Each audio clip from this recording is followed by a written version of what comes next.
করেছিলাম বলতো রে, কি করেছিলাম বল?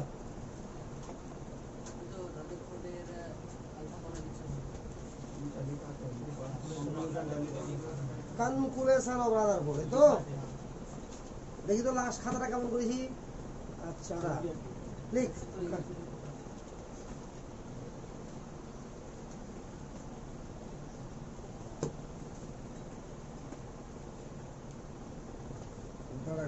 ছোট মোবাইলটা আছে।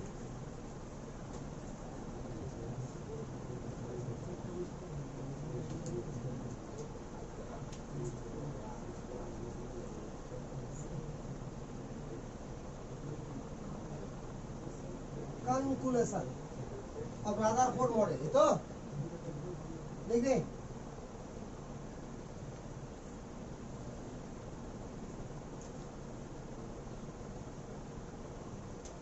তো রাদারফোর্ড কি করেছিল বল? মনে আছে কি কি বলেছিলাম এর আগে? মনে আছে কি বল? রাদারফোর্ড কি কি দেখেছিল আগেটা বল? লোহার এসেছিল, সোনা। হ্যাঁ, তো ব্যাপারটা হচ্ছে ওটাকে ওভারঅলটা বলা হয় গোল্ড ফুয়েল টেস্ট। তাহলে গোল্ড ফুয়েল টেস্টে অবজারভেশন কি কি করেছিল? দেখলো যে ম্যাক্সিমাম কণা কি হচ্ছে আমার আলফা কণা ভেদ করে চলে আছে উইদাউট এনি ডেভিয়েশন, কোন রকম ভাবে বেঁকছে না। কিছু সংখ্যক আলফা কণা কি হচ্ছে আমার ডেভিয়েশন হচ্ছে, ঠিক তো? কিছু সংখ্যক আলফা কণা কি হচ্ছে আমার রিটার্ন চলে আসছে। এগুলো দেখেছিল। তাহলে এগুলো দেখার ফলে যেটা সিদ্ধান্ত নিল সেটা কি নিল? পিকচারে গেছিলাম যে কেন ডেভিয়েশন হচ্ছে, দেখেছিলাম রে না আগেনি? আচ্ছা, তাহলে ওগুলোর উপরে আবার ক্যালকুলেশন আমাকে মনে কি কি রাখতে হবে এখান থেকে। এক নম্বর লিখ, maximum space, maximum space inside the atom,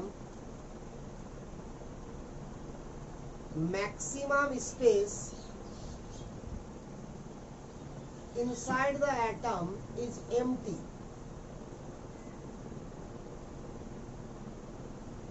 empty हाँ खाली, empty माने खाली।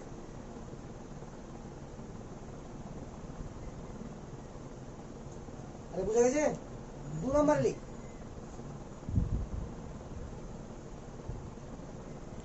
there should be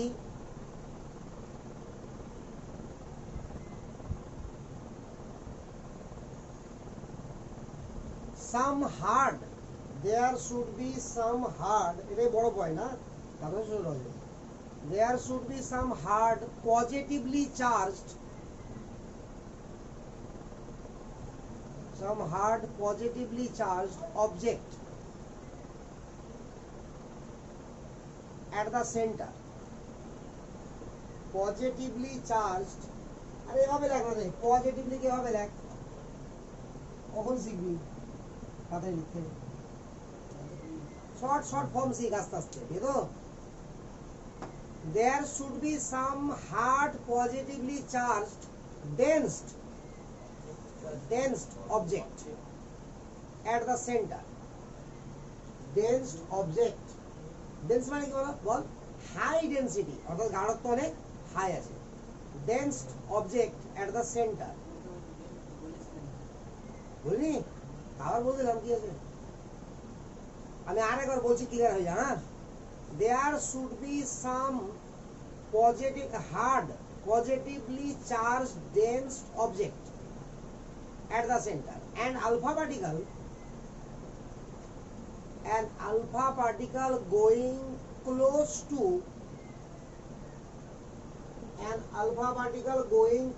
to this dense object, going close to মানে কাছাকাছি, হ্যাঁ, going close to this object, this dense object হয়েছে লেখা, will feel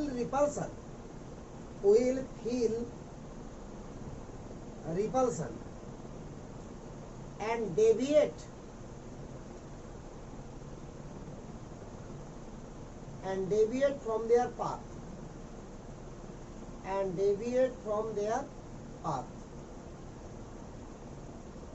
বুঝে লাগা দেখ ভালো করে পিকচারটা এখানে ড্র করবি এবার এরকম ভাবে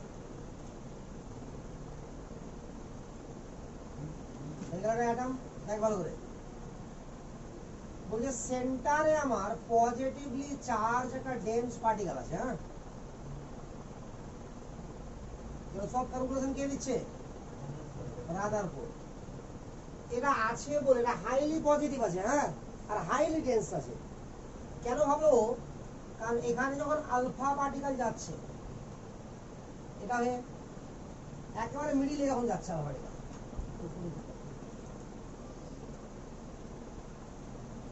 তখন কি হবে বল আলফা পার্টিকেলটা নিজে কি আগে দেখ আলফা পার্টিকেল হচ্ছে এটা 2 একক পজিটিভ চার্জ বিশিষ্ট হিলিয়ামকে বলা হয় আলফা এটা মাস থাকবে হ্যাঁ 2 একক পজিটিভ চার্জ বিশিষ্ট হিলিয়াম কণাকে কি বলা হয় আলফা তাহলে এর উপরে চার্জটা কি আছে পজিটিভ আর এখানেও কি আছে বল পজিটিভ তাহলে প্রথম কথা হচ্ছে যে পজিটিভ আর পজিটিভের রিপালশন হচ্ছে কথা বুঝতে পারলে কি না এবার এখানে পজিটিভটা হাই ফাই পজিটিভ আছে না হলে কি হতো এটা একটা স্পিডে যাচ্ছে আর যাচ্ছে কি না তো নরমাল আমি যদি ভাব যে তুই যদি খুবই স্পিডে দৌড়াস বা সাইকেল চালাস একটা খুবই স্পিডে চালাচ্ছিস এবার হঠাৎ করে কোথাও থামার চেষ্টা করছে তাহলে কি হবে থামবে থামবে না কোনো একটা সাইডে বেঁকে গিয়ে পড়ে যাবে আরে খুবই জোরে থামার চেষ্টা করে তো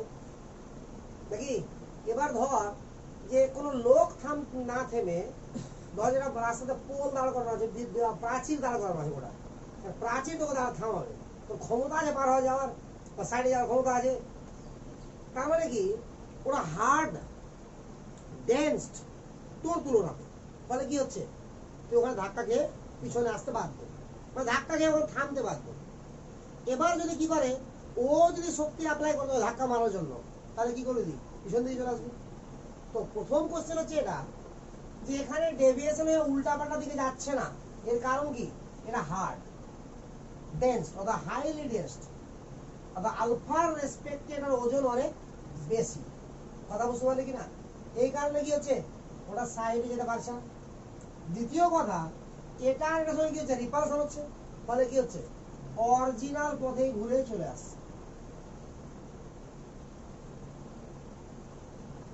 এটা বুঝা গেছে কথাটা শুনে রাখ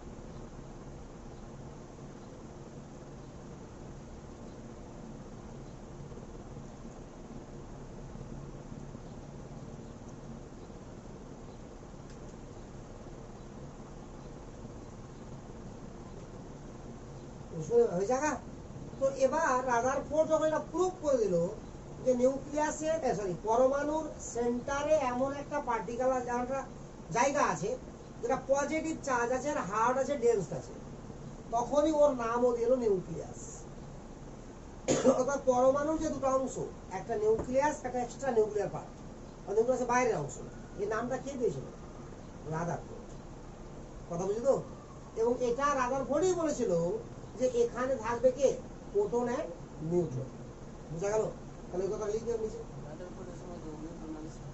কে বলে হয়েছিল না রে থমসনের সময় হয়েছিল না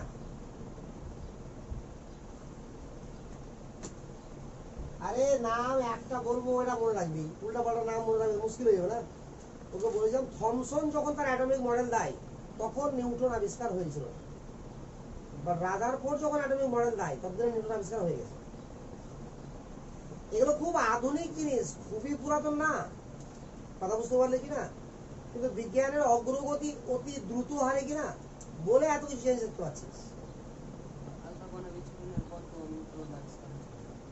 হ্যাঁ তো আলফা কণা বিচ্ছুরণের পর অ্যাটমিক মডেল যখন দিয়েছিল তার অনেক দিন পরে দেখে না আগে গোল্ড স্ক্যাটারিং টেস্ট অর্থাৎ গোল্ড ফুয়েল টেস্ট রাদারফোর্ডের স্বর্ণপত্র পরীক্ষা অনেক আগে হয়ে গেছিল কথা বুঝতে পারলে কিনা তখন ওর পরমাণু সম্পর্কে ধারণা ও দিবে, এই জায়গাটাও রাদারফোর্ড সেরকম ভাবেনি, জাস্ট পরমাণু নিয়ে কাজ করেছিল।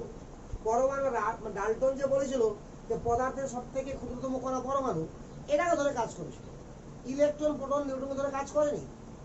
এবার থমসন যখন মডেল দিল, সরি ফার্স্ট মডেল কে দিল রে, প্লাম পুডিং মডেল যেটা, থমসন থমসন ঠিক বলছি, এমআই মতো ভুলে যাচ্ছে। তো থমসন যখন মডেল দিল, তারপর থেকে ওর ধারণা হলো যে তার মানে থমসনের মডেলে গন্ডগোলটা কোথায় হলো। সব থেকে প্রথম গন্ডগোল হলো এটা, যে থমসনের মডেল অনুযায়ী পরমাণু যেটা ভর হওয়া উচিত, বাস্তবে পরমাণু ভর তার থেকে অনেক বেশি, তার মানে আরো কিছু এক্সট্রা কণা আছে। তারপরে নিউট্রন আবিষ্কার হলো, তখন রাদারফোর্ড এবার নিজের মতো করে মডেল দিল। এবার এই মডেল দিতে গিয়ে ও আবার ব্যবহার করলো কাকে, গোল্ডফিল্ড টেস্ট। ওই কারণে একসঙ্গে জোড়া লেগে গেছে। কথা বুঝতে পারি কিনা ব্যাপারটা? রাদারফোর্ড অনেক কিছু বলেছে, হ্যাঁ রাদারফোর্ড কিন্তু গ্রেট সায়েন্টিস্ট ছিল একজন, অনেক কিছু বলেছে, বাট আমরা এতটা বইয়ে পড়ি না। তোকে আমি দেখাচ্ছি কত কি বলেছে রাদারফোর্ড, দেখ কত পড়তে পারিস। রাদারফোর্ড যত যা বলেছে আমি একটা একটা করে ম্যাথামেটিক্যাল তুলে দেবো, অনেক কিছু বলেছে। বাট রাদারফোর্ডের সব কিছু ভুল ভালই বলা হয়, যে খুব বেশি বলেনি। ভুল তো সবাই, রাদারফোর্ডও ভুল হবে, বোরও ভুল হবে, সব ভুল হবে আস্তে আস্তে। তবে কিছু কিছু সবার ঠিক, কিছু কিছু সবার ভুল, নিজের নিজের মানে টাইমে ঠিক ছিল। কথা বুঝতে পারলি কিনা? আস্তে আস্তে আরো বেশি বেশি প্রপার্টি আবিষ্কার হচ্ছে, ওগুলোকে ব্যাখ্যা করতে পারছে না, ফলে নতুন নতুন কি হচ্ছে, আমার আরো থিঙ্কিং জন্মাচ্ছে, অনেক যন্ত্র হচ্ছে আধুনিক, যার ফলে অনেকটা সুবিধা হচ্ছে। কথা বুঝতে পারলি কিনা? ডাল্টন যখন পরমাণু ধারণা দিয়েছিল, তখন লোকে পরমাণু সম্পর্কে ধারণা কিছু বুঝতোই না। এখন তো এমন যন্ত্র আবিষ্কার হয়ে গেছে যে যার সাহায্যে যদি পরমাণু কিভাবে মানে স্ট্রাকচার আছে, একটা সলিডের মধ্যে পরমাণু কোথায় কোথায় আছে এটা দেখা যাবে। মানে এত শক্তিশালী মাইক্রোস্কোপ এখন হয়ে গেছে। কথা বুঝতে পারলে কিনা? কিন্তু রাদারফোর্ড যখন করেছিল তখন কিচ্ছু ছিল না, তারপরও ভেবেছিল, তাহলে ভাবনাটা কত নিখুঁত ছিল। তো লিখে এখানে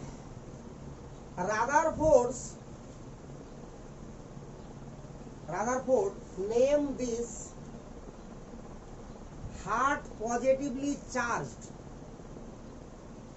Rutherford named this hard positively charged dense object as nucleus. Rutherford named this hard positively charged dense object as nucleus, which is present at the center of the atom, which is present at the center of the atom.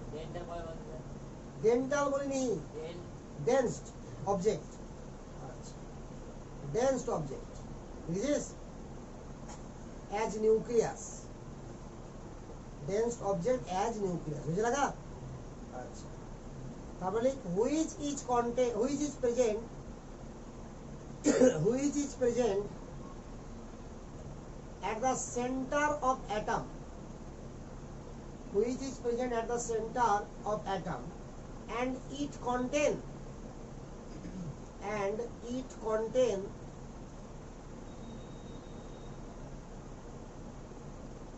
proton and neutron.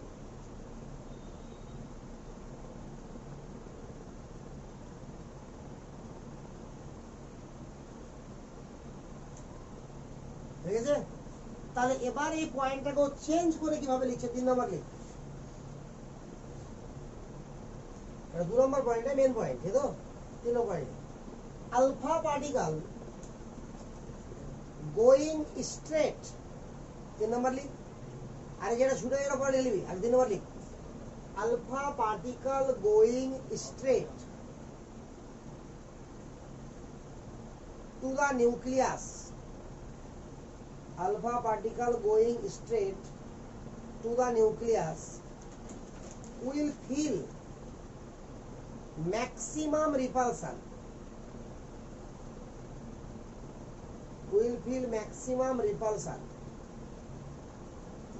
and return back will feel maximum repulsion and return back to their original path. Return will feel maximum repulsion and return back to their original path. বুঝা গেল ব্যাপারটা? তাহলে এইটুকুই ছিল রাদারফোর্ডের কি calculation. এবার Rutherford দিচ্ছে atomic model nucleus আবিষ্কার হওয়ার পরে, মানে করার পরেও কি মডেল দিচ্ছে এবার? কারণ মডেল মানে কি? মডেল মানে ওকে দেখাতে হবে যে ইলেকট্রন, প্রোটন, নিউট্রনগুলো কোথায় কোথায় আছে, যেহেতু যে তিনটা কণা আছে। মডেল মানে কি? সব কিছু ধারণা ক্লিয়ার থাকবে ওর মধ্যে। এবার লিখ মডেল দিয়ে পয়েন্ট কর। Model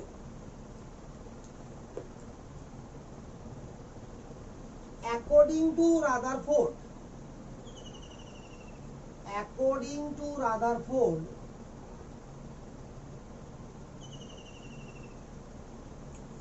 atom contain two part.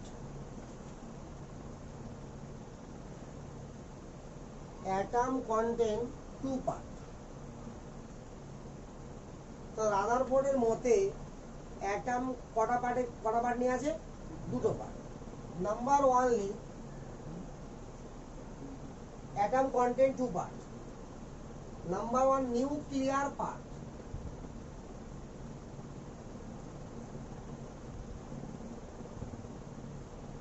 এটা কোথায় থাকবে বল? সেন্টার অফ দ্য অ্যাটম থাকবে। ছোট্ট করে হাইফেন মেরে লিখে দে সেন্টার।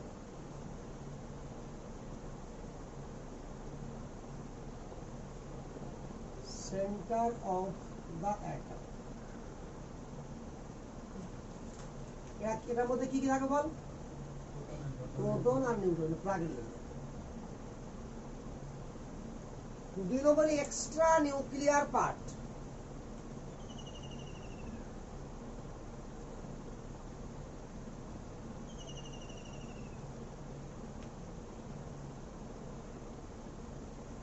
এক্সট্রা নিউক্লিয়ার পার্ট এখানে কি থাকে বল? ইলেকট্রন। এক্সট্রা নিউক্লিয়ার পার্ট এখানে কি থাকবে? ইলেকট্রন।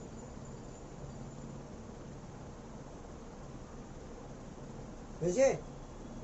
রাদারফোর্ড আরো কিছু বলেছিল। দেখ নিউক্লিয়াস আছে, বলছে রাদারফোর্ড যে ইলেকট্রন গুলো বৃত্তাকার পথে, বৃত্তাকার, গোলাকার না, ইলেকট্রন গুলো বৃত্তাকার পথে কি করবে? নিউক্লিয়াসকে সেন্টার করে মুভ করবে।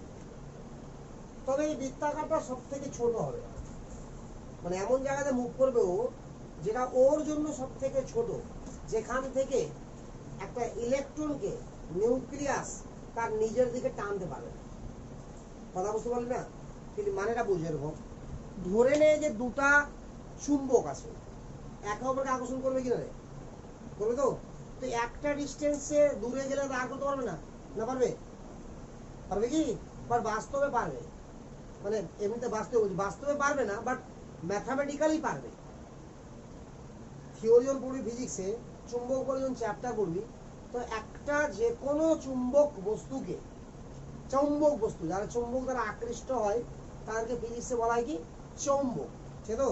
তো যারা চৌম্বক হবে তাদেরকে চুম্বক আকর্ষণ করবে। তো পৃথিবীর যে কোনো প্রান্ত থেকে একটা চৌম্বক বস্তুকে একটা চুম্বক আকর্ষণ করে।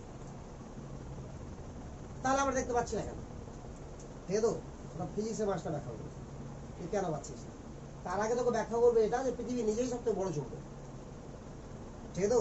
একটা ফিল কর, ধর তুই দুটো চুম্বক রাখলি, একটা চুম্বক রাখলি ধর, বা একটা চুম্বক পদার্থ মানে লোহার এলি একটা চুম্বক রেখে, ধরলে ওরা 1 ফুট মানে শক্তিশালী চুম্বক আছে ধর, তো 1 ফুট দূর থেকে আকর্ষণ করতে পারছে, ধরে নে যে পারছে।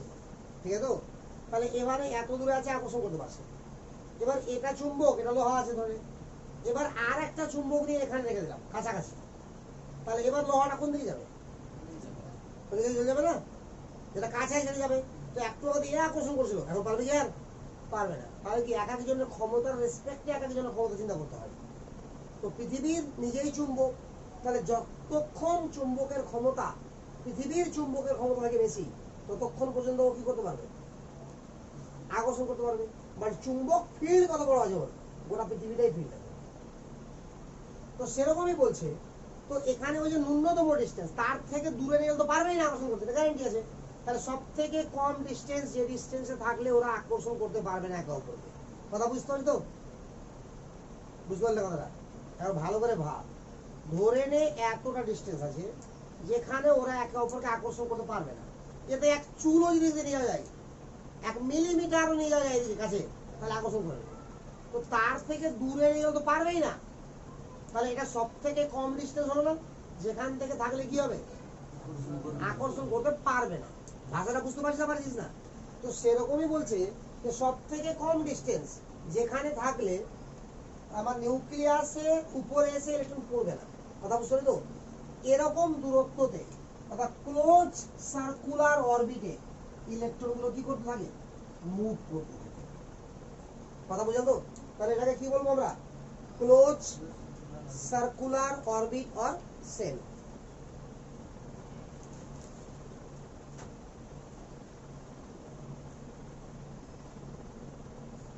Circular orbit or cell, closed circular orbit or cell।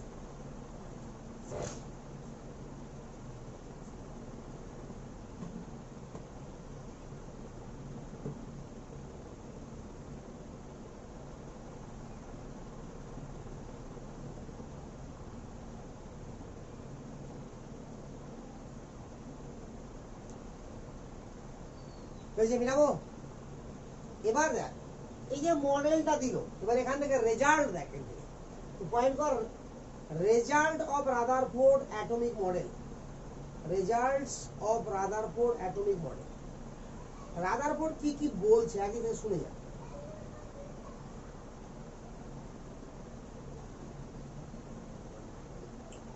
Result of Rutherford atomic model. আস্তে আস্তে ম্যাথামেটিক্যাল ঢুকতে শুরু হলো এবার থেকে, ঠিক আছে তো? যতক্ষণ বোর্ড ঢুকে যাবে তারপর ম্যাথই ম্যাথ, ফিজিক্যাল চ্যাপ্টার মানে ম্যাথ, বুঝতে পারলি কি না? তো রেজাল্টটা দেখ কি বলছে। এই যে নিউক্লিয়াস আছে না, পিকচারটা ড্র করবি আগে ফার্স্টে, যেরকম পিকচার আছে ড্র করে না, গোল আঁকা প্র্যাকটিস শুরু করবে, ঠিক আছে তো?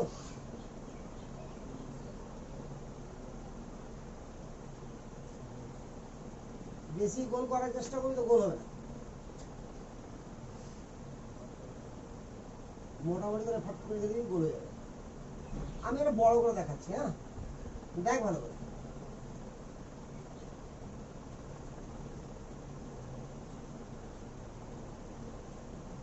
ওখানে পজিটিভ দিচ্ছি না, দেখতে খারাপ লাগবে জন্য, যদি দেওয়ার ইচ্ছা করছে এরকম সাইড যেতে, ঠিক আছে তো?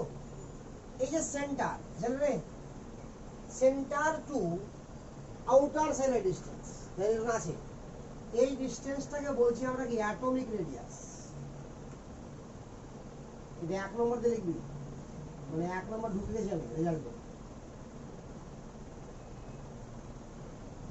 আর এটা দেখ,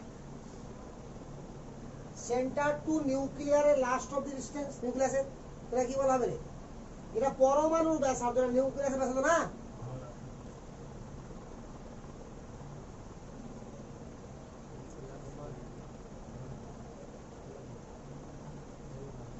নিউক্লিয়ার রেডিয়াস, ঠিক আছে? তো রাদারফোর্ড প্রথমে কি বলছে দেখ, রাদারফোর্ড ফার্স্টে বলছে যে এখান থেকে ও যে ওই যে দেখিয়েছিল স্বর্ণপত্র পরীক্ষাতে সবকিছু আইডিয়া পেয়ে গেছিল যে কোনটা কত বড় আছে নাকি রে। তো রাদারফোর্ড বলছে যে অ্যাটমিক রেডিয়াস যেটা আছে তাকে মাপা হবে অ্যামস্ট্রং ইউনিটে। কিসে মাপা হবে? অ্যামস্ট্রং। এটাকে মাপা হবে অ্যামস্ট্রং। আর রিলেশন বলেছিলাম না রে, ডিস্টেন্সের রিলেশন বলেছিলাম তো।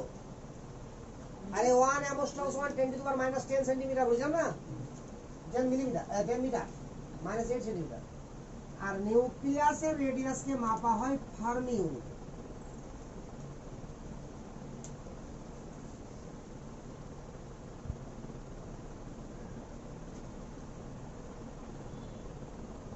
আরে বুঝা গেল তো? তাহলে অ্যাকর্ডিং টু রাদারফোর্ড, এটা 1 নম্বরের মধ্যেই চলছে। এবার লিখবি according to Rutherford.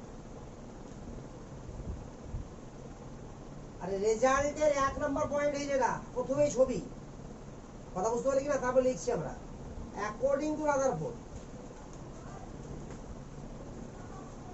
Let assume, let assume বুঝে লাগা, মানে ধরে নেওয়া হলো, রাদারফোর্ডের মতে ধরে নেওয়া হলো। দেখ কি ধরবি, দেখ রেডিয়াস অফ অ্যাটম কিসে মাপা হবে রে? অ্যামস্ট্রং এ। তো কিছু তো একটা অ্যামস্ট্রং হবে না, হবে না? তো ধরে নেওয়া হলো এক্স অ্যামস্ট্রং। বুঝতে পারি ব্যাপারটা? কি ধরে নেওয়া হলো বল? X Armstrong. এটাকে লেখা যাবে কি এক্স ইন্টু 10⁻⁻10 মিটার যাবে। আর radius of nucleus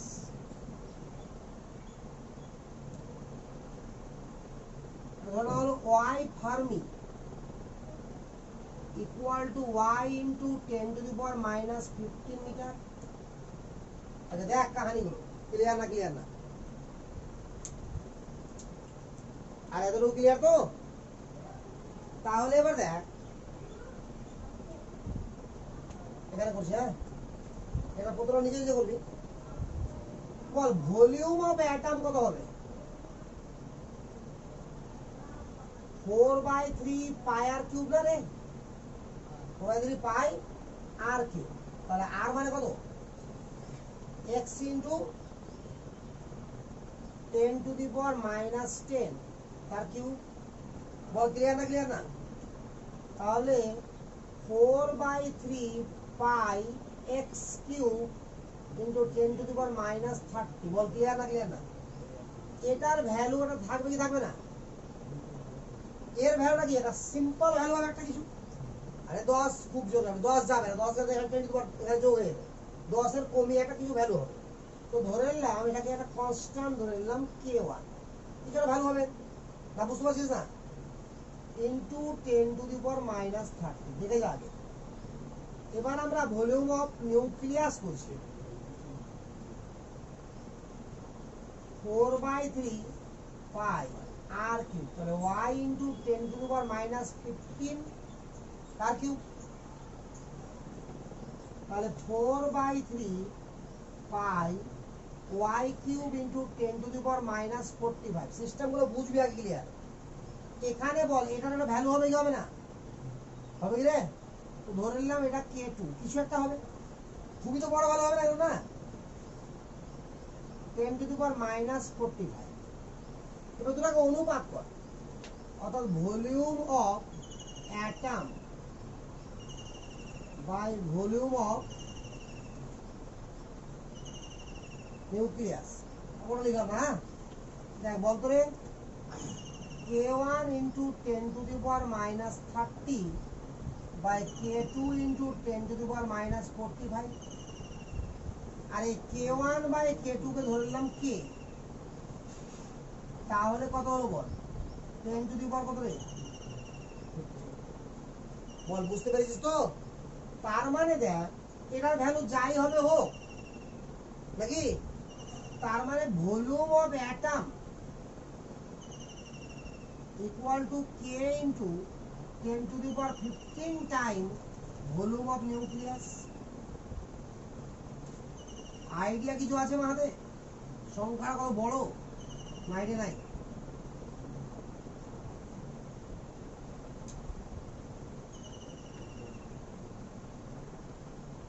ten two the power 15 time. ভালো করে ভাব, একটু আইডিয়া লাগা। পৃথিবীর গোটা পৃথিবীর ব্যাসার্ধ কত? আরে ভূগোলে পড়েছি রে, 6400 নাকি? 6400 কি কিলোমিটার না মাইল? কিলোমিটার। তো একটু আইডিয়া লাগা যে 6400 কিলোমিটার, ক্লিয়ার রে? তো কিলোমিটারকে তুই মিটার কর, কত হবে বল? কি করবি? 1000 দিয়ে গুণ করবি তো, তাহলে 6400 ইন্টু 10⁻3। ভালো করে ভাব আগে, 6400 ইন্টু 10⁻³ এবার 6400 কে একটু ভালো করে দেখ আগে, লিখে দেখাচ্ছি। হ্যাঁ, 6400 ইন্টু 10⁻³ এতটা মিটার কি পৃথিবীর ব্যাসার্ধ। গোটা পৃথিবীতে বুঝতে পারছি না এবার এটাকে লেখা যাবে পয়েন্ট ইন্টু পয়েন্ট বলছি 6.4 ইন্টু 10⁻⁶ মিটার।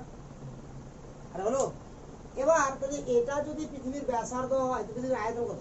গোলাকার, তাহলে 4/3 πr3। ভালো করে ভাব, না কথা বুঝতে পারছিস না রে? 4/3 πr3।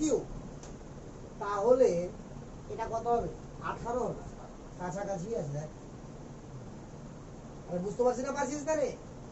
এটা কিছুটা হবে একটা।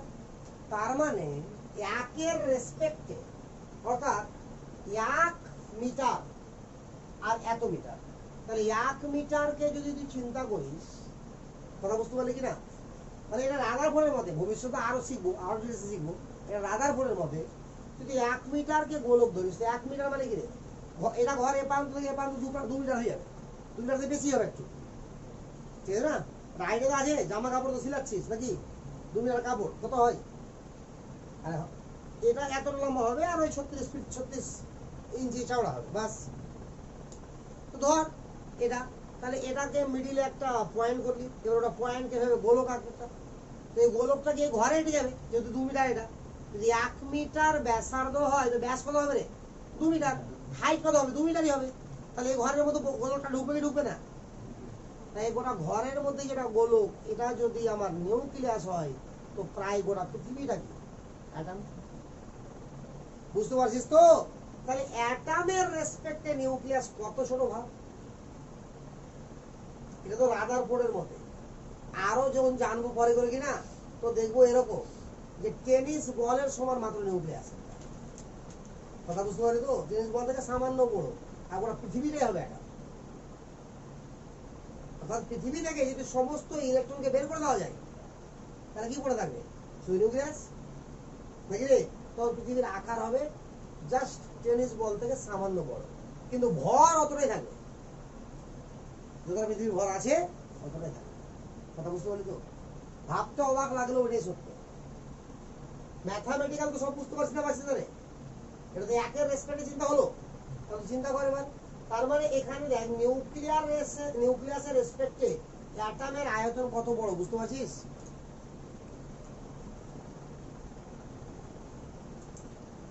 তো নিউক্লিয়াসের রেসপেক্টে অ্যাটমের কত বড় আয়তন, এটা মোটা, এটা আইডিয়া কে দিয়েছিল বল? রাদারফোর্ড। ঠিক আছে, রাদারফোর্ড আরো বলেছিল। এটি হয়েছে না রে?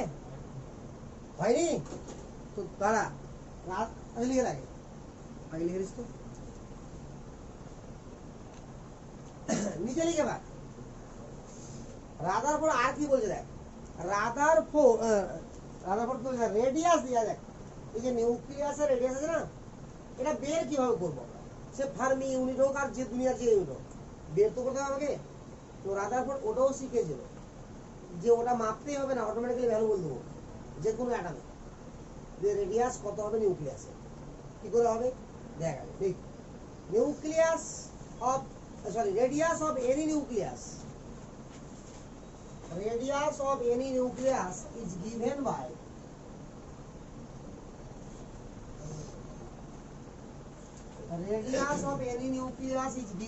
this, বুঝলে? এটা হাইফেন দেশ ছোট করে দাগ দিলে হাইফেন মানে দাগ, এই আর লেখ, এটা নিউক্লিয়াস লেখ। নিউক্লিয়াসকে ছোট হাতে আর দিয়ে, হ্যাঁ বুঝলাম। ইকুয়াল টু দেখ, নিউক্লিয়াসের রেডিয়াস ইকুয়াল টু কি বলছো? R nought a to the power 1/3। এই সমীকরণ থেকে আমরা বের করতে পারবো। রাদারফোর্ড দিয়েছি দেখ, শুরু তো হলো ম্যাথমেটিক্যাল কাহিনী, কত কি দিয়েছে দেখে যা। এখানে আর নট হচ্ছে কনস্ট্যান্ট, যার ভ্যালু হচ্ছে 4/3 10⁻³ আর নট এর ভ্যালু ফিক্স কনস্ট্যান্ট ওটা কি হলো রে আর নট এর ভ্যালু কত বল 4/3 10⁻−13 এটা মুখস্থ রাখতে হবে ঠিক আছে কনস্ট্যান্ট এর ভ্যালু না কোনটা এটা কোনো ধ্রুবক নাই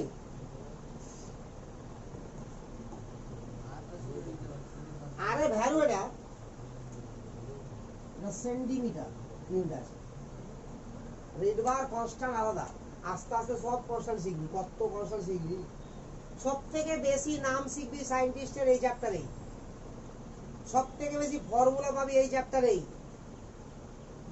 বাকি চ্যাপ্টার গুলোতে তুই অত বেশি ফর্মুলা পাবি না অত বেশি সায়েন্টিস্টের নাম পাবি না হয়তো এর থেকে বড় চ্যাপ্টার আছে অনেক বেশি ম্যাথ করতে হবে মানে টিপিক্যাল চ্যাপ্টার আছে বাট এটাতে যেহেতু প্রাথমিক সবকিছু এটাতেই আছে কিনা বলে একজন ফেলিওর হলো আরেকজন আসলো একজন ফেলিওর হলো আরেকজন আসলো বলে প্রচুর সায়েন্টিস্টের নাম পাবে অর্ধেক সায়েন্টিস্ট সম্পর্কে পরিচয় তোর এখানেই ঘটে যাবে ঠিক আছে কিনা শুরু হতে হতে দুজন হয়ে গেছে দেখ তিনজন হয়ে গেছে তিনজন কেন ইলেকট্রন প্রোটন নিউট্রন 4-5 জন হয়ে গেছে অলরেডি নাম দেখা যাক কতজন আছে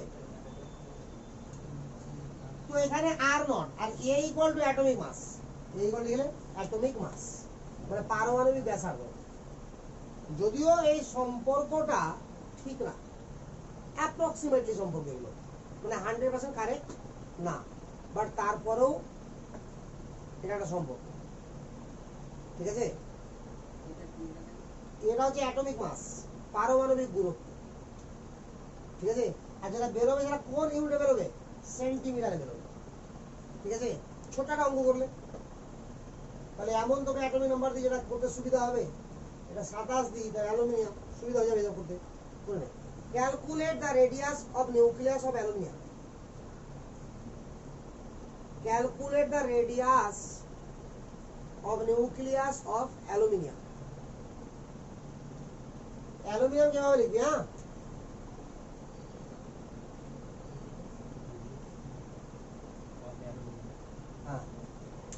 calculate the radius of nucleus of দিয়ে এটা লিখবি ঠিক আছে কর ফটাফট ফটাফট কর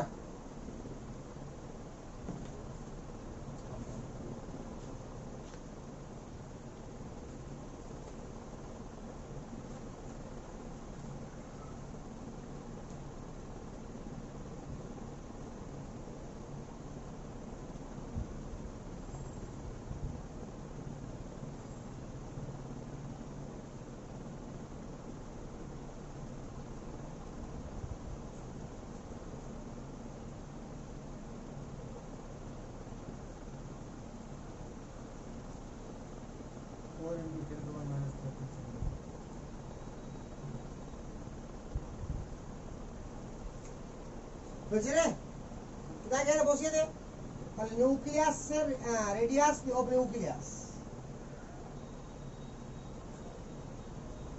ঠিকই বলেছিস তুই আর নট এর ভ্যালু কত বলেছি বলতো যে লেখা আছে এখানে 4/3 10⁻−30 দেখি রে আর অ্যাটমিক মাস কত আছে বা অ্যাটমিক ওয়েট 27 তারপর কত 1/3 তো 3 কেটে গেল তাহলে আমার সিম্পল ভাবে রেখে দে 4 × 10⁻13 সেন্টি এখানে ফার্মি করিস কি করে করবি হ্যাঁ নিউক্লিয়াসের রেডিয়াস তো ফার্মিতে করতে হয় তাহলে একটু আগে কি বললাম 1 ফার্মি সমান কত রে 10⁻−15 মিটার তো 13 সেন্টিমিটার তাহলে 4 ফার্মি আরে বুঝা গেল না তাহলে 4 ফার্মি হয়েছে এতটুকু ক্লিয়ার না বল বুঝবো তাহলে 1 নাম্বার পয়েন্ট বুঝতে পারবে আমাদের রাদারফোর্ড দেখ অনেক মহান কাজ করেছিল দেখে যা শিখে যা রাদারফোর্ড এটাও বলেছিল দেখ আর একটা পিকচার রাখছি দেখ এবার পিকচার করো বাদ দি 2 নম্বর পয়েন্ট কর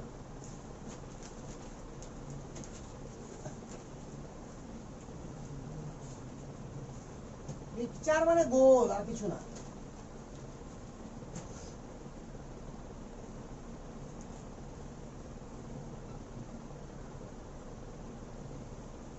দেখলে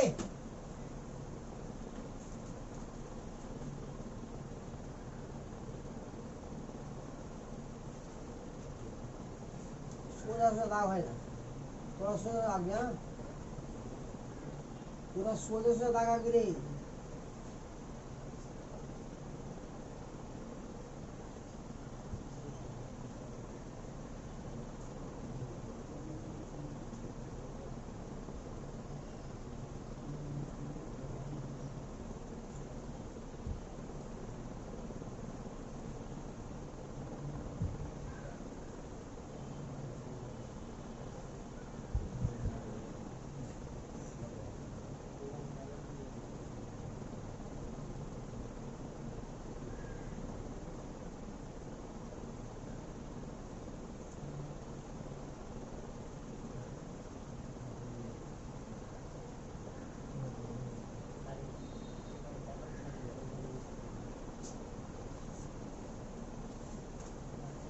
দেখ বিঘা টাকা হয়েছে, শুন আগে আমি পেরাও হিজিবিজি করছি না, কয়েকটা দাগ দিলাম।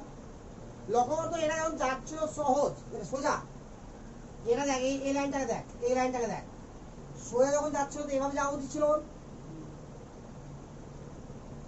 এটা কত ডিগ্রি অ্যাঙ্গেলে ডেভিয়েশন হয়েছে কিনা বল, যদি থিটাতে ডেভিয়েশন হয়েছে, আরে যাওয়া উচিত ছিল এভাবে, তাহলে ঘুরেছে কত ডিগ্রি, এটা কোনো না কোনো পরিমাপ তো আছে ডিগ্রির, না নাই? তাহলে এভাবে যখন যাচ্ছে বিভিন্ন আলফা কণাগুলো, তো কটা আলফা কণা বা কত পার্সেন্ট আলফা কণা কত ডিগ্রিতে ডেভিয়েশন হবে সেটাও বলেছিল রাদারফোর্ড। আর এটা বিশাল টাফ জিনিস বলা, কথা বুঝতে পারলি কিনা? আলফা কণা যখন নিচ্ছুন করলো কিনা, হাজার হাজার লক্ষ লক্ষ ছুটছে আলফা কণা, তো 30 ডিগ্রি অ্যাঙ্গেলে কতটা আলফা কণা যাবে, 50 ডিগ্রি অ্যাঙ্গেলে কতটা আলফা কণা যাবে, কথা বুঝতে পারি তো? 180-তে কটা ফিরে আসবে, 0-তে কটা চলে যাবে। তো সমস্ত কিছু হিসাব ডাটা কে দিয়েছিল রাদারফোর্ড, যেটা একটা বিশাল বড় আবিষ্কার, এটা যথেষ্ট বড় আবিষ্কার। তবে এটাতে ও কিভাবে বলেছিল, কারণ নির্দিষ্ট অ্যাঙ্গেলে কটা যাবে সেটাও প্রুভ করেছিল। অর্থাৎ যখন এভাবে ও নিক্ষেপ করছে, একেবারে নির্দিষ্ট অ্যাঙ্গেলে নিক্ষেপ হচ্ছে, হয়ে যাচ্ছে, আর একটা জায়গা ও ফিক্স করেছে যে 30 ডিগ্রি অ্যাঙ্গেলকে ফিক্স করবে, কিন্তু শুধুমাত্র ওখানেই জেডিএস লাগালো, সাপোজ ধরে শুধুমাত্র ওখানেই জেডিএস লাগালো, তাহলে কি হবে? এবার ওখানে কটা কণা যাচ্ছে, কটার মধ্যে পাবে কি হবে না, খুঁজে পেয়ে যাবে। তো ধরুন 1000-এর মধ্যে ওখানে 12 বার গিয়ে ওখানে টাচ করলো, বাকি জায়গাতে জেডিএস লাগানো নাই, তাহলে বুঝতে পারছি না।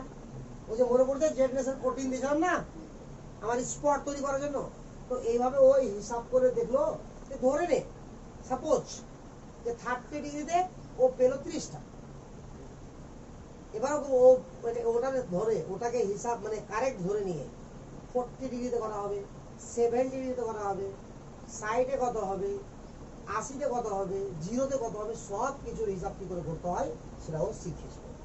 বোঝা গেল? তুলি এবার ভাষা। Number of alpha particle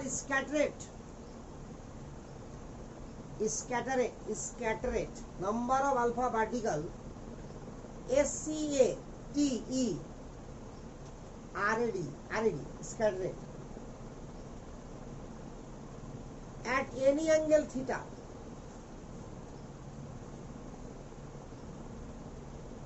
number of alpha particle scattered at any angle theta, বুঝছে? যে হাইফেন দে ফর্মুলা দিয়েছিল, এটা ফর্মুলা প্রুফ তো জানতে হবে, জাস্ট ফর্মুলা। এটা মানে কি নাম্বার অফ আলফা পার্টিকেল দেখাচ্ছে থিটা অ্যাঙ্গেলে, number of alpha particle theta অ্যাঙ্গেলে ডাইরেক্টলি সমানুপাতিক, সরি ইনভার্সলি 1/sin θ/2 তারপর 4, এটা হচ্ছে সমীকরণ 1/sin θ/2 তারপর 4। এবার দেখ এটা হয়েছে রে, ত্রিকোণমিতির অঙ্ক তোরা করে নিয়েছিস নিঃসন্দেহে, না করিসনি? না করলেও তো মাধ্যমিকের নিয়ম হয়ে যাবে। বল 0 ডিগ্রি ভ্যালু কত সাইন 0, 30 ডিগ্রি ভ্যালু কত হাফ, নাকি রে 45 কত, আস্তে আস্তে হাফ বড় নরমাল একটু বড় কে বলে যা পড়ো না, রুট টু ছোট না রে, যত ছোট সংখ্যা দিয়ে ভাগ হবে তো বড় হবে না। তাহলে আস্তে আস্তে অ্যাঙ্গেল যখন বাড়ছে তখন কি হচ্ছে আমার সাইন থিটার ভ্যালু বাড়ছে। তাহলে এখানে যখন থিটার ভ্যালু বাড়বে তো এটার ভ্যালু বাড়বে, এটার ভ্যালু যখন বাড়বে তার পাওয়ার 4 মানে অনেক বড় হবে, আর এটা বড় হলে এটার ভ্যালু কি হবে কমবে। তাহলে 1 এখানে রে, তার মানে এখান থেকে আমরা কি বলতে পারি থিটা যত কম অ্যাঙ্গেল হবে তত কি হবে নাম্বার আবার পার্টিকেল বেশি হবে। সব থেকে কম অ্যাঙ্গেল কত 0, ওই জন্য বেশির ভাগটাই চলে যায় বাড়বে। বুঝা গেল? অ্যারাউন্ড কত পার্সেন্ট বলেছিলাম 90%, তার বেশি। বুঝা গেল? কন্ডিশন বুঝতে পারলে না এখান থেকে বল হয়েছে। তাহলে এখানে নিচে শুরু করলি দ্যাট ইজ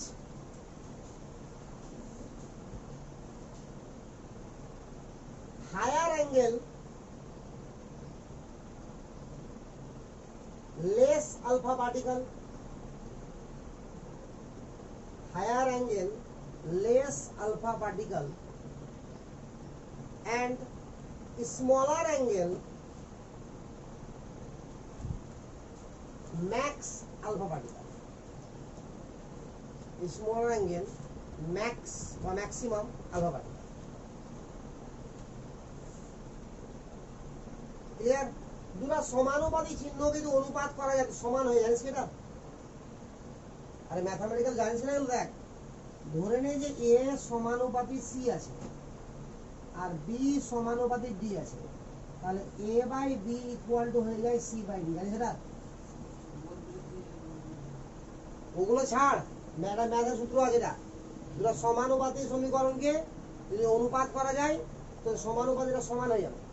আজ ভাবি যদি এটাকে সমানুপাতিকে আগে সমান করবি তো এটা কনস্ট্যান্ট সমান নাও হতে পারে, তখন সমান হবে না। কিন্তু সমানুপাতিকে ডায়েট করলে কি হয়ে যায় সমান। জানিস কি না? জানিস না? শিখাবে ম্যাথের মাস্টার, ছাড়ে জানতে হবে। অঙ্ক লাগে না, এটা ওর বেশ করে ম্যাথ করে।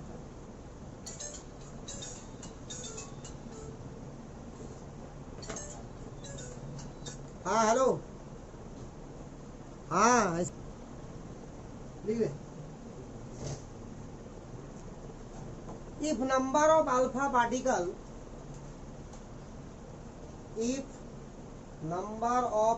particle is scattered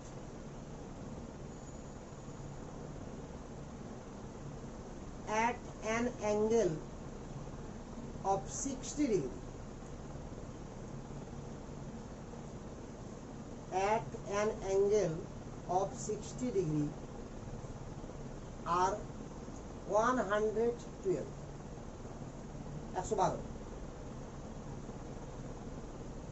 per minute। 60 degree আর 112, আর দিয়ে 112, আর মানে এ আর ই, বড় করে আর দিস না, ঠিক আছে? 60 ডিগ্রি আর 112 পার মিনিট, বুঝে লাগা? দেন calculate number of alpha particle scattered by scattering, then calculate number of alpha particle scattering an angle of 90 degree per minute, angle of 90 degree per minute। শুন আগে ভালো করে লাগা হয়েছে রে, ব্যাপারটা শুনে লাগে। ব্যাপারটা হচ্ছে এটা, দেখ কন্ডিশন হলো এটা যে এখানকার মানে বলছে যে এই যে আলফা কণাটাও নিক্ষিপ্ত করছি, তো বলছে 60 ডিগ্রি অ্যাঙ্গেলে আমার কটা গেছে যাচ্ছে বল, পার মিনিট 112টা যাচ্ছে। তো ওখানে ওই একই হারে নিক্ষেপ চলছে, তাহলে 90 ডিগ্রি অ্যাঙ্গেলে কটা যাবে। কথা বুঝতে পারলি না? পারলি না?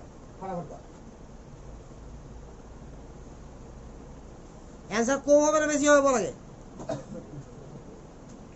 বলছি সবার 28 হয়েছে কি রে? বলিসনি? গল্প করছিলি?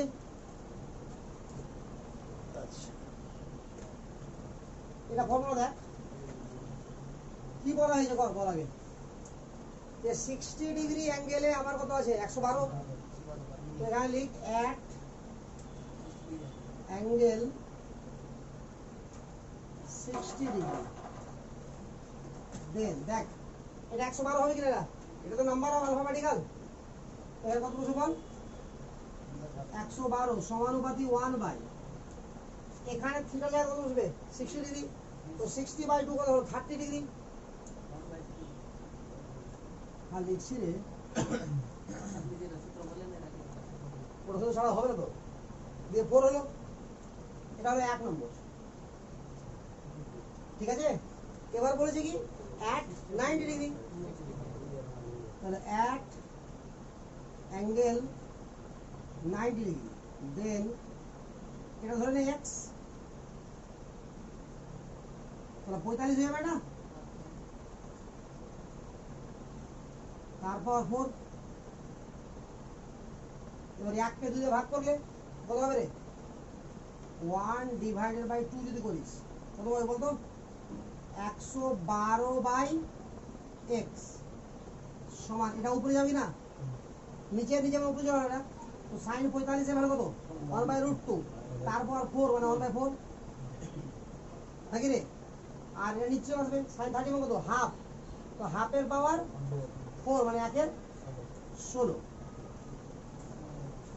হাফের পাওয়ার 4 1/16। হ্যাঁ ওই যে ধ্রুবকটা আসবে সমানুপাতিক দিয়ে সেই ধ্রুবকটার জন্য মানে সব মান একই জন্য দুটোটা সেম, একই ইকুয়েশন না, ওই জন্য সেম, বুঝাল তো। এবার কি হলো দেখ, এটা উপরে চলে এলো, কত হবে রে 4, এবার কোন কোন গুণ করে দে, তাহলে 112/4 28 হলো অ্যান্সার না, হয়নি রে? আরে বুঝতে পারলি কি পারলি না? 3 নম্বর দেখ পয়েন্ট,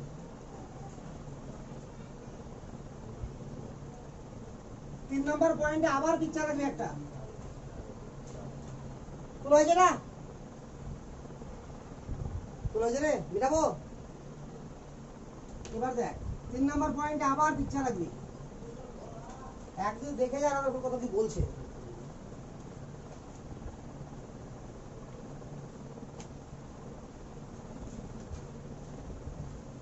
আবার পিকচার লাগে এরকম,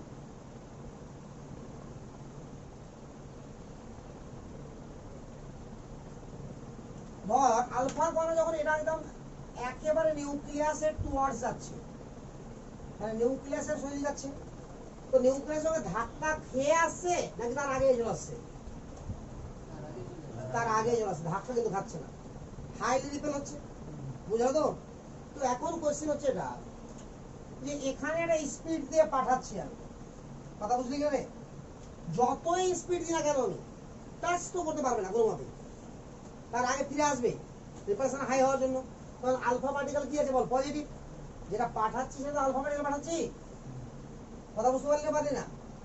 তো এই জায়গাতে ধরে নে যে আমার এখানে গিয়ে ঘুরে আসলো, তাহলে এখান থেকে নিউক্লিয়াসের সেন্টারের ডিসটেন্স কত হবে, এটা বলা ক্লোজেস্ট অ্যাপ্রোচ, কি বলা হয় ক্লোজেস্ট অ্যাপ্রোচ, এই জায়গাটার নাম কি বল,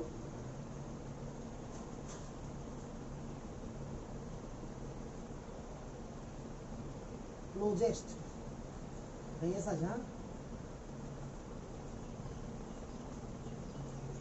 ক্লোজেস্ট অ্যাপ্রোচ, অর্থাৎ এখানে বোঝানো হচ্ছে এটা যে একটা স্পিডে পাঠাচ্ছি আমরা, তো কত স্পিডে পাঠালে মানে নির্দিষ্ট নিউক্লিয়াস, আর নিউক্লিয়াস তো নির্দিষ্ট আছে না, বিভিন্ন অ্যাটমের তো একই চার্জ হবে না, হবে কি, তো কোনো একটা নির্দিষ্ট অ্যাটমের ক্ষেত্রে কত স্পিডে আলফাটাকে পাঠালে সেটা ম্যাক্সিমাম কত কাছে যেতে পারবে, অর্থাৎ নিউক্লিয়াস থেকে কত দূরে থেকে ও গিয়ে ঘুরে চলে আসবে, কথা বুঝতে পারলি তো। এটাও হিসাব দিয়েছিল কে, রাদার, বুঝা গেল তো, সেটাকে কি বলা হয় ক্লোজেস্ট অ্যাপ্রোচ। এবার লিখ, ভাষা লিখ, বুঝতে পেরেছি এটুকু, লিখ distance of closest approach,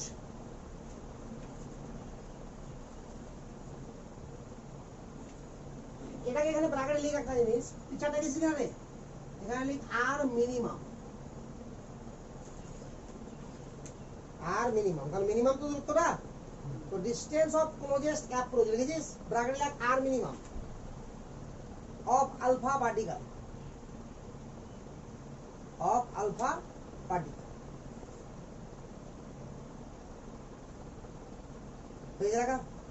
এটা বের করবো, এটা হলো পয়েন্ট, ভাষা লিখ,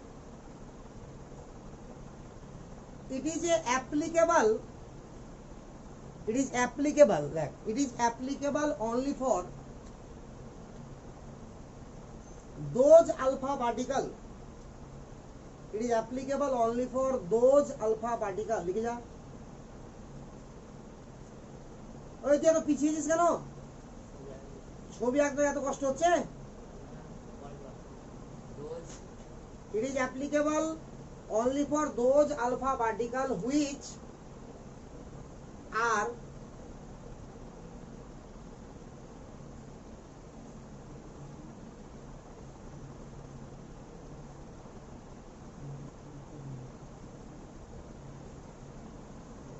এটা কার জন্য হবে আগে দেখলে ভালো করে।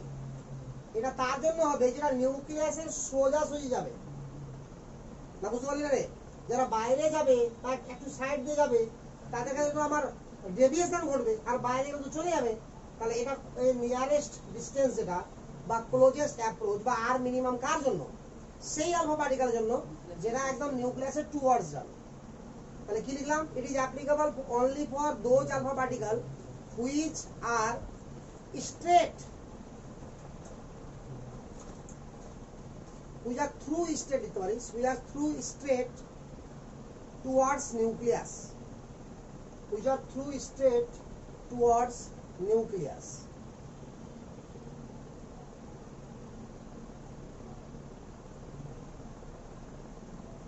That is particle which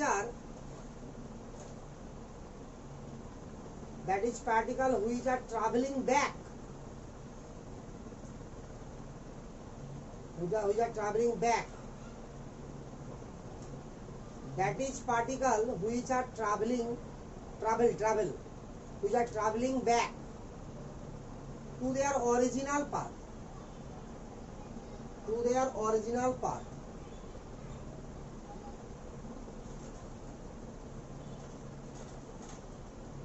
আর হয়েছে ব্র্যাকেট লেখ theta equal to 180 degree, theta equal to 180 degree. এবার এটাকে জানার জন্য আমাদের যদি জানতে হবে কিছু জিনিস, ঠিক আছে তো? এটা তুই মনে রাখতে হবে, ঠিক আছে তো? তো রিমেম্বার দিয়ে পয়েন্ট কর, remember.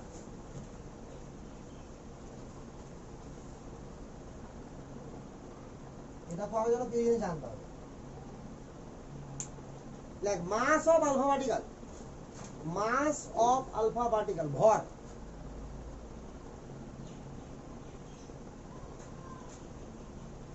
four AMU,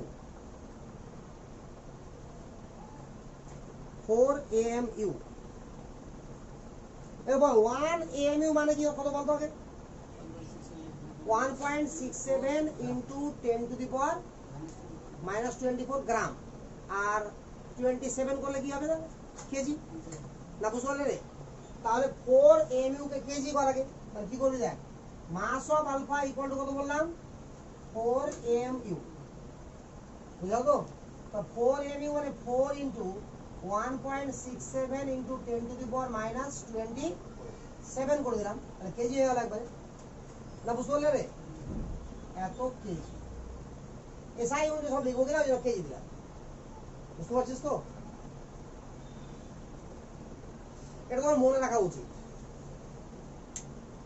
charge of alpha particle 2 নম্বর লিখ, নিচে লেখ। এটা হলো 1 নম্বর, মানে কি কি মনে রাখতে হচ্ছে, ঠিক আছে? সবসময় মুখস্থ হলো। Charge of alpha particle equal to 2E, charge of alpha particle equal to 2E।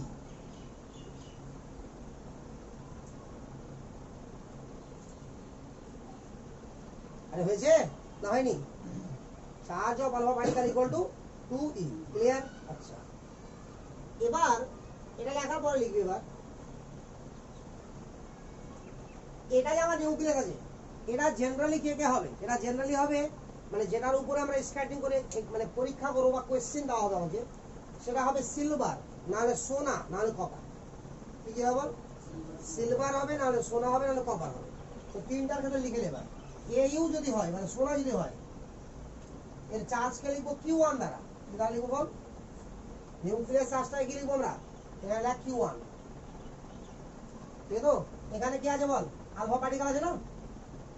আরে আলফা পার্টিকেল তো তো এর চার্জকে ধরবো আমরা Q2, পিকচার লিখে দেবে, বুঝতে পারছিস তো? Q1 আর Q2 পিকচার গুলো বারবার রাখতে বলেছি, ওই জন্যই বিভিন্ন পিকচারে বিভিন্ন কিছু লিখতে হচ্ছে আমাকে। আরে বোঝা গেল?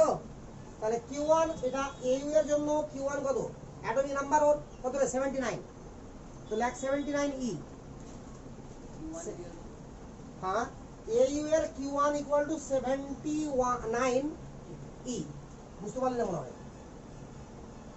কেন 79 রে?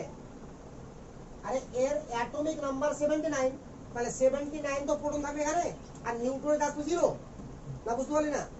এবার দেখ সিলভার Ag, সিলভার হলো Q1 ধর্মটাকে, আর ওখানে যা থাকবে তাকে ধরবো কি Q1, 47E, 47E। আর কপার নেনে, কপার এটাকে ধরবো Q1, 29E। এতটা জিনিস আমার সব সময় দরকার, কথা বুঝতে পারলি না? এটি মনে থাকলো তো থাকেনি? এবার বল, একটা গতিশীল কণা, সে কোনো গতিশীল কণা, এর ক্ষেত্রে আবার দু ধরনের এনার্জি বের করতে হয়। কি কি? একটা কাইনেটিক এনার্জি, একটা পোটেনশিয়াল এনার্জি, ঠিক আছে? তাহলে এখানে ফর্মুলাটা লিখ, রিমেম্বারের মধ্যে লিখ, জানিস তোরা, যদিও তবুও লিখছি, kinetic energy equal to half into mv square, না জানিস রে? আর পোটেনশিয়াল এনার্জি কি জানিস বল? 1/4 পাই epsilon not Q1 into Q2 by R, Q1 into Q2 by R।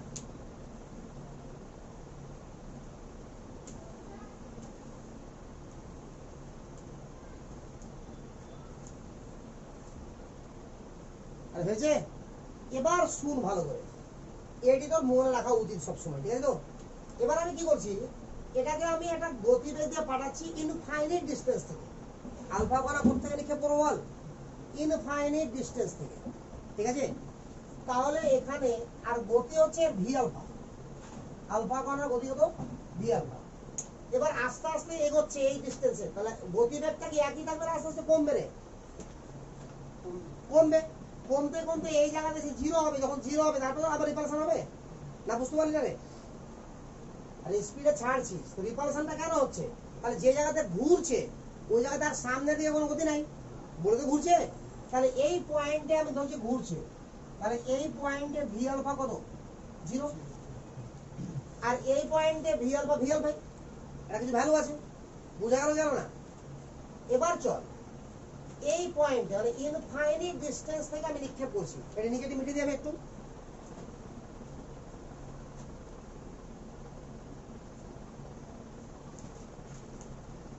তাহলে এই কর্নার ডিসটেন্সটা কত বল?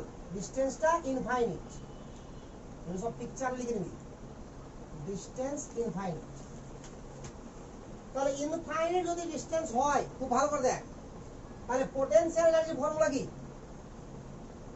আরে বল, পোটেনশিয়াল এনার্জি ফর্মুলা কি? 1/4 পাই এপসাইলন নট, নিচে লিখতে নট উপর লিখে যায় না, into Q1 into Q2 by R। তো R তো আমার ইনফাইনাইট, তাহলে 1/ইনফাইনাইট মানে কি? 0। তাহলে আমার পোটেনশিয়াল এনার্জি এখানে কত আছে? 0। চলে কাইনেটিক এনার্জি হাফ m মানে কার m?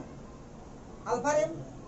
তো আলফার m এভাবে লিখলাম, যদি আমি বের করে রেখেছি আলফার m 4 into 1.67 10 to the power minus 27, না বুঝতে পারলে -27 বের করলাম না? আর গতিবেগ কত? ভি আলফা, এটা সাপ্লাই থাকবে, তার হোল স্কয়ার। বল ক্লিয়ার না ক্লিয়ার না? তাহলে এখানে টোটাল এনার্জি কত আছে এখানে বল? কেন হাফ এম ভি স্কয়ার না রে? তো ভি আলফা গতিবেগ যদি হয় তো ভি আলফা স্কয়ার না, তাহলে টোটাল এনার্জি কত হলো বল? Total energy equal to potential energy plus kinetic energy, তো এটাই হবে half M alpha V alpha. বুঝলে? হারে জানিস না, কোন সংখ্যাকে 0 দিয়ে ভাগ করলে ইনফাইনাইট হয় না? জিরো দিয়ে ভাগ করলে ইনফাইনাইট হয় কিনা রে? তাহলে 1 বাই ইনফাইনাইট কি হবে? না বুঝতে পারলি না কোনো? ধরে নে x বাই 0 মানে ইনফাইনাইট কিনা, তাহলে x বাই ইনফাইনাইট সমান 0 না দেখতো? আরে বুঝা গেল? না জানিস তো জেনে নিবি আস্তে আস্তে এগুলো ম্যাথমেটিক্স জেনে নে, এখনই জেনে নিবি হয়ে গেল। আচ্ছা এবার চলে আয়, এগুলো Q1 এর ভ্যালু আমার জানা হবে। কেন জানা হবে বল? এটা যদি সিলভার বলে তাহলে কত হবে? 47 ই। যদি সোনা বলে তো 79 ই, আর যদি কপার বলে তো 29 ই। না বুঝতে পারলি রে? এবার এই পয়েন্টে যখন আসলো, এই পয়েন্টে এটা পয়েন্ট হবে কিছু একটা, এটা এ পয়েন্ট ধরে নিলাম আর এটা ধরে নিলাম বি পয়েন্ট। তো বি পয়েন্টে হিসাব করে বল, বি পয়েন্টে কি হবে বল? কাইনেটিক এনার্জি কত হবে বল? এখানে আলফা কনারি বের করছি আমরা, কাইনেটিক এনার্জি কত হবে? হাফ এম আলফা, ঠিক আছে, বাট ভি তো 0, তাহলে 0 হয়ে গেল। এবার পোটেনশিয়াল এনার্জি কত হবে বল?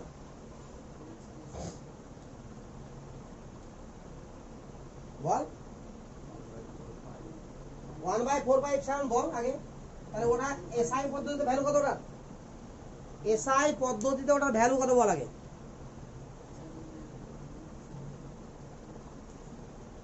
পারছিস না বুঝতে?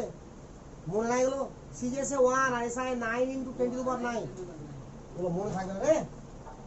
9 × 10⁹ ক্লিয়ার? Q1 × Q2 আর ডিসটেন্সটা কত? এই যে আর মিনিমাম, তাহলে আর মিনিমাম বুঝে গেলি? তাহলে টোটাল এনার্জি কত হলো বল?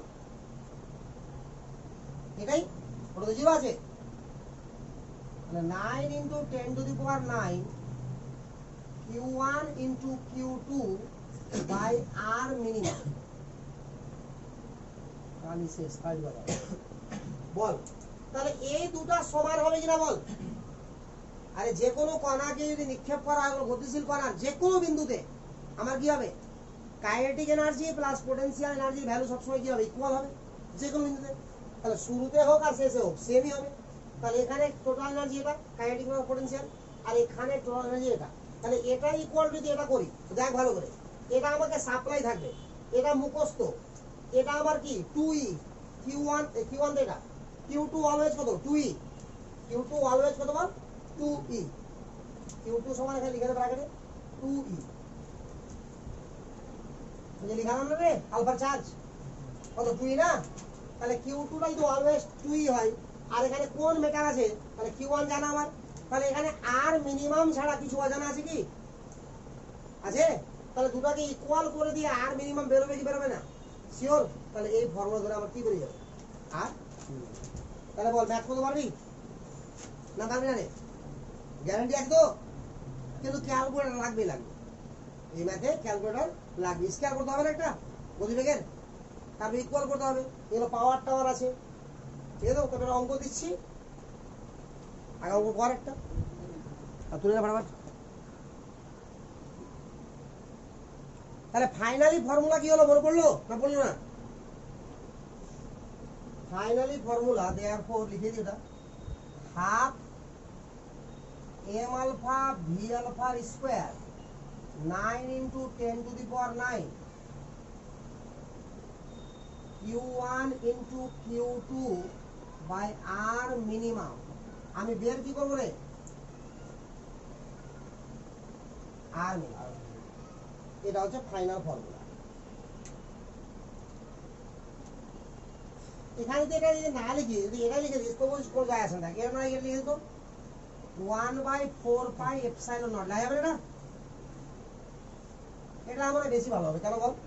যদি সিজিএস এ মান দাও থাকে আমাকে, বুঝতে পারলি কি বলি না? তাহলে এটা হলো 1 বসে দেবো। যদি সিজিএস এ মান দাও থাকে তাহলে 1 বসে দিলাম, ঝামেলাটা কমে গেল ওটা। আর যদি এটা বসে দিই ফর্মুলা, তাহলে কি আমাকে মান এসআই নিয়ে যেতেই হবে বাধ্যতামূলক।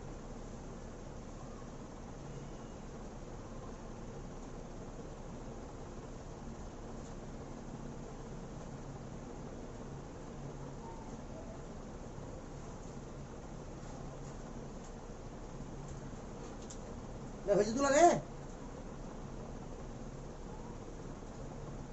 হয়েছে? মিটাবো শিওর? ম্যাথ লাগ, এটা ম্যাথ লাগ, ম্যাথ লাগ রে। in a alpha particle আগে ম্যাথ লেখ পড়া তুলিস in a alpha particle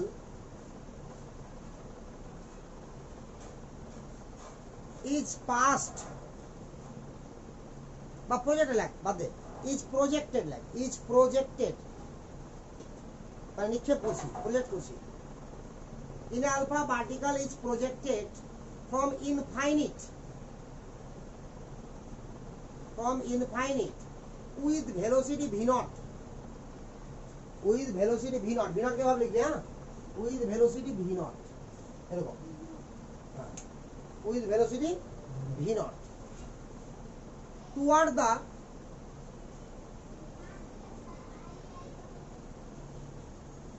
nucleus of gold atom towards the nucleus of gold atom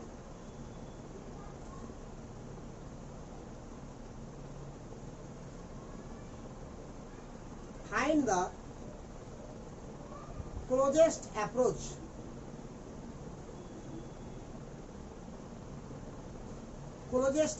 find the closest approach না বলে আবার মিনিমাম ডিসটেন্সও বলতে পারে হ্যাঁ between alpha particle and nucleus বুঝা গেল তোরা পারবি করতে হবে না ঠিক আছে তো ছাড় করতে হবে না করে নিই ঘরে সিম্পল অঙ্ক আছে এবার আমি যেটা বলছি দেখ তাহলে এটুকুই রাদারফোর্ড আমার বলেছিল তাহলে রাদারফোর্ডের মডেলের কাহিনী পুরো শেষ আর হয়েছে এরপরে আবার ঢুকে যাব রাদারফোর্ডের মডেলের ত্রুটি মানে ডিফেক্ট বা লিমিটেশন রাদারফোর্ড কি কি জিনিস ব্যাখ্যা করতে পারে রাদারফোর্ড সবথেকে বড় অ্যাটমের এক্সিস্টেন্সই ব্যাখ্যা করতে পারে অর্থাৎ রাদারফোর্ডের মতে যদি ইলেকট্রনগুলো মুভমেন্ট হয় তাহলে অ্যাটম ধ্বংস হয়ে যাওয়ার চান্স থাকে এবং ধ্বংস হয়ে যাবে ঠিক আছে তো সেটা দেখাবো নেক্সট দিন যে কি করে ধ্বংস হবে আর ব্যাখ্যা করতে পারেনি কেউ হাইড্রোজেনের স্পেকট্রাম অর্থাৎ line spectrum by hydrogen but রাদারফোর্ডের মতো করে মডেল যদি হতো তাহলে আমরা কি পেতাম লাইন নেবে ব্যান্ড পেতাম ব্যান্ড মানে কি জয়েন্ট নির্বিচ্ছিন্ন আর লাইন মানে বিচ্ছিন্ন কথা বুঝলো এই দুটো কি ওর ফল্ট এই দুটো ফল্ট হয়ে যাওয়া মাত্রাই বোর চলে আসেনি বোর অনেকদিন পরে এসছে এবং বোর অ্যাকচুয়ালি রিয়ালি বোর কি ছিল রাদারফোর্ডের স্টুডেন্ট ছিল রাদারফোর্ডের আন্ডারে রিসার্চ করতো বোর যেটা রাদারফোর্ডের ভুল ধরবে ও রাদারফোর্ডের আন্ডারে রিসার্চ করতো কথা বুঝতে পারলে কিনা তবে রিসার্চ করতো এর মানে রিসার্চ করা অবস্থায় ভুল ধরেনি রিসার্চ শেষ করার পরে ভুল ধরেছে অনেকদিন পরে কথা বুঝতে পারলি কিনা ওই কারণে এটা একমাত্র সায়েন্টিস্ট যে বোর কোনো জায়গাতে বলবে না যে রাদারফোর্ড ভুল করেছে তার কোনো থিওরিতে বলেনি যে রাদারফোর্ড ভুল করেছে বাট ও এটা বলেছে যে পরমাণুর বোর যেভাবে ভেবেছে সেভাবে পরমাণুর এক্সিস্টেন্স হয় না সেটাকে এইভাবে বললে ভালো হতো দিয়ে ও ওটাকে এক্সপ্লেন করেছে ঠিক আছে তো ওই কারণে কোনো জায়গাতে সরাসরি একবারও তার থিওরিতে কখনো বলেনি যে বোরের রাদারফোর্ড এই জায়গাটা ভুল করেছে ঠিকটা এটা ও শুধু এটা বলে যে এটা হিসাবটা এভাবে না করে এভাবে করতে হবে